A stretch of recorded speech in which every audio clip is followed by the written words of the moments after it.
In this video, I'm going to show you how to hide all your desktop icons without deleting them.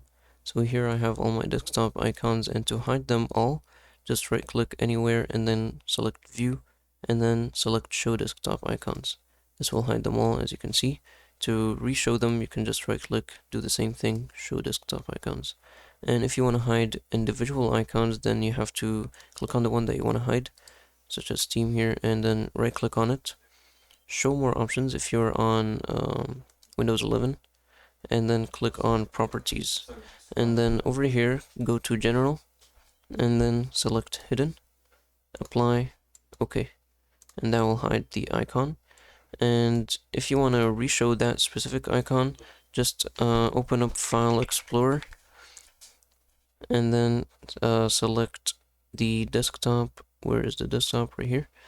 And then over here click on view, show, and then click on hidden items. And as you can see, it shows it. It's a little transparent, see-through. That means it's hidden. And if you want to make it like not hidden, just right click on that again, show more options, properties, and then general, and uncheck this hidden, apply, okay. And that's about it for this video. If you found it helpful, please don't forget to like and subscribe.